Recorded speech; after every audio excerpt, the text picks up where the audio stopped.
Salut la famille des influencés, ici l'influenceur 2.0. L'heure est grave, l'heure est très grave. Notre pays est à un carrefour délicat et crucial de son histoire. Tout peut basculer comme tout peut rester dans le droit chemin. On sait où, quand et comment ça commence, mais on ne sait jamais où, quand et comment ça se termine. Si on va vers ce chemin-là, on va tous perdre. On va tous perdre énormément. Plusieurs vont mourir. Peut-être nous, peut-être moi, peut-être toi. Plusieurs vont mourir. Il y aura des blessures inguérissables qui vont s'ouvrir. Il y aura des plaies profondes qui vont s'ouvrir. Et le pays aura beaucoup de mal à se remettre de cela. C'est clair que ça ne va pas. Ça ne va pas, mais alors pas du tout. Pas du tout. Est-ce qu'il y a une autre solution? Peut-être. Mais moi, je veux dire aujourd'hui à ceux qui nous gouvernent, au président de la République encore en place, au gouvernement, à tous ceux qui travaillent avec lui, c'est de votre faute, les gars. C'est de votre faute. 43 ans, vous n'êtes pas fatigués, les gars. Vous n'êtes pas kef. Le repos vous a fait quoi? La retraite n'est pas une punition. Waouh, les gars.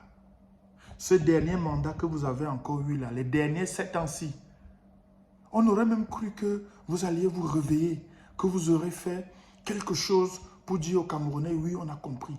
Parce que le mal-être des Camerounais est profond depuis longtemps. Depuis très longtemps. Et le problème, c'est l'arrogance et le mépris de ceux qui nous gouvernent. Aujourd'hui, je vois les ministres, les DG, les hauts commis de l'État qui partent dans les villages, les arrondissements pour dire aux gens, calmez-vous, calmez-vous. Ce n'est pas ça que les gens attendaient de vous. Les gens attendaient de vous que vous travailliez. Les gens attendaient de vous que vous donniez un avenir aux Camerounais. Les gens attendaient de vous que vous fassiez des routes, que vous fassiez des ponts, que vous construisiez des écoles, des hôpitaux fiables, des hôpitaux où vous-même, vous pouvez vous soigner. Que vous donniez de l'eau potable aux gens. Que les gens soient en sécurité. Que les gens se sentent heureux et fiers d'être Camerounais au Cameroun. C'est de votre faute tout ça. La responsabilité de ce qui arrive aujourd'hui, ce n'est pas l'opposition, ce n'est pas les opposants. C'est de la faute du gouvernement qui a passé le temps dans l'inertie et la gabegie totale avec l'arrogance et le mépris envers les Camerounais. Vous avez été élu et vous avez été nommé pour beaucoup. Pourquoi vous ne travaillez pas pour que le Cameroun soit meilleur? Vous aimez aller en Beng, vous aimez aller en Europe, vous aimez aller en Occident. Vous extasiez sur le pays, dire comment c'est développé, c'est beau, c'est civilisé, alors que vous avez la responsabilité depuis 4 décennies et plus de changer ce pays. Aujourd'hui, la rue gronde, le peuple boue. Ce n'est pas parce que les gens sont méchants. Ce n'est pas parce que les gens veulent détruire ce pays. Ce n'est pas parce que les gens veulent casser tout. Ce n'est pas parce que les gens veulent tuer. Ça s'appelle le ras-le-bol. Les gens sont fatigués. Les gens en ont marre. On en a marre. Je suis fatigué. C'est la merde. C'est le merdier total à tous les niveaux. Est-ce que vous ne comprenez pas ça depuis 40 ans? Et depuis 2018, même hier là, avec cette élection qui a été hautement contestée, hautement contestable. Vous avez eu le temps pendant ces 7 dernières années de changer la donne. Mais ce n'est pas ça votre souci. Ce n'est pas ça votre souci, les gars. Aujourd'hui, les gars sont en mode saté. Les gars sont en mode saté parce que beaucoup n'ont pas d'espoir. Beaucoup n'ont plus de confiance en vous. Monsieur le Président sortant, la confiance a disparu depuis longtemps. Même quand vous changez de gouvernement, quand ça vous arrive, quand vous faites des réaménagements ou des aménagements ou des réajustements de gouvernement, ça ne sert à rien. Ça ne sert à rien du tout parce que la tête pensante, celui qui doit diriger le pays, celui qui doit s'assurer que le pays fonctionne, que les ordres qu'il a donnés sont respectés et suivis. Est-ce qu'il fait ça, Monsieur le Président? Est-ce que vous nous gérez? Est-ce que vous nous gérez, Monsieur le Président? Même pour votre propre campagne, depuis 2018, vous faites seulement une ville et vous rentrez. Même pour votre propre campagne, Monsieur le Président, vous ne prenez même pas la peine. Est-ce que vous nous gérez, Monsieur le Président? Est-ce que vous avez notre temps? Vous donnez des ordres. Vous nous dites que vous donnez des ordres. Vous donnez des instructions. Vous avez mis en place des projets. Est-ce que vous surveillez ces projets? Est-ce que vous vous assurez que les projets que vous avez lancés sont menés à terme et bien menés? La plupart de vos projets n'ont pas donné, sinon tous ou presque. Ils n'ont pas donné, Monsieur le Président. Ça ne donne pas. Aujourd'hui, le peuple gronde, la rue gronde.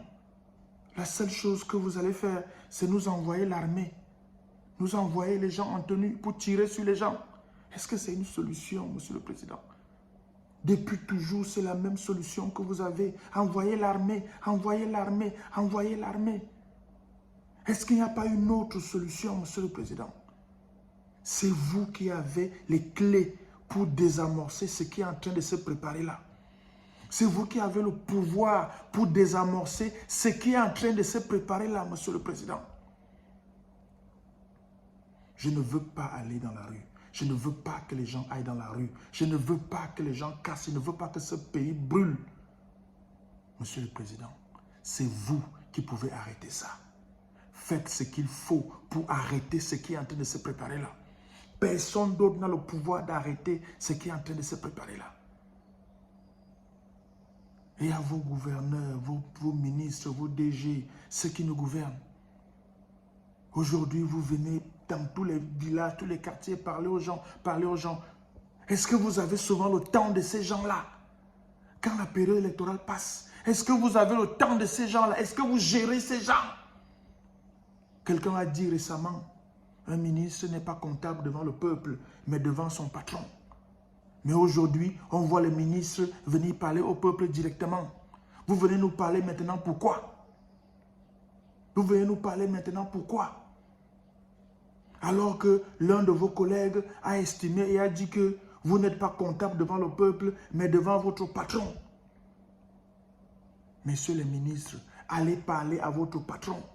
Allez dire à votre patron ce que les gens vous ont dit dans ces villages-là. Si vous les avez même écoutés, parce qu'on vous connaît et on se connaît. Est-ce que vous écoutez les gens? Vous venez dans ces réunions avec le sous-préfet, le préfet, parfois le gouverneur, pour intimider les gens. Vous croyez vraiment que l'heure est encore aux intimidations? Vous voyez, vous voyez la rage que les gars ont là dehors? Vous venez encore pour intimider les gens, pour dire non, oh, force restera la loi. Ce n'est pas ça maintenant là.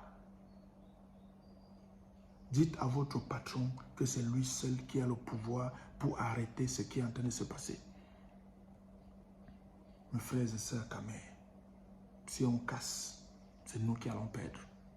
Si on brûle, c'est nous qui allons perdre. Si on tue, c'est nous qui allons mourir.